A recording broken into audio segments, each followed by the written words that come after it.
बिस्मिल्लाहिर्रहमानिर्रहीम अस्सलाम वालेकुम to everyone, welcome to my channel Khan technical school.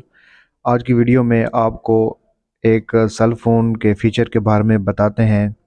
अगर आप ये देखना चाहते हैं आपके जो डाटा है, आप जिस डाटा नेटवर्क का यूज़ कर रहे हैं उसकी स्पीड आप देखना चाहते हैं, तो उसके लिए आप कोई और गूगल में जाकर स्पीड टेस्ट वगैरह जाकर देखते हैं। उसके बाद आपको पता चलता है कि आपके नेटवर्क की जो स्पीड है, डाटा स्पीड है, ये आ रही है। तो ये वीडियो देखने के बाद आपको इंशाल्लाह कहीं भी थर्ड पार्टी ऐप या गूगल में जाकर ये देखना नहीं पड़ेगा। आपके सेल फ़ोन में ये फ़ीचर मौजूद है जो आपको बताता है कि आपके डाटा की स्पीड जो है वो क्या आ रही है। तो मेरे पास है जो वीवो Y33s सेल है, और तकरीबन जो जितने भी सेल हैं उनमें सेटिंग में जाकर यही ऑप्शन मौजूद होता है। तो वीवो के तमाम जितने भी सेल्स हैं उनमें यही तरीका है स्पीड चेक करने का। तो उसके लिए आपको बताते हैं कि आपने कैसे करना है।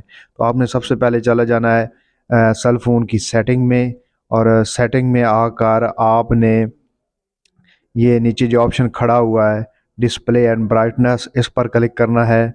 और उसके बाद आपके पास ये ऑप्शन आ जाएगा स्टेटस बार का, इस पर क्लिक करना है। और यहाँ पर ये आप देखें कि display real time network speed, इसको आप ऑन कर देंगे। और ये देखें आप, ये ऊपर अब वो स्पीड बताना शुरू हो गया कि मेरे नेटवर्क की स्पीड जो है वो क्या है। तो ये है जी एक सिंपल सा मेथड अपने नेटवर्क की स्पीड चेक करने का। उम्मीद करता हूँ अब ये वीडियो अच्छी लगी होगी। अपना बहुत सारा ख्याल रखिएगा। अल्लाह ने के बाद।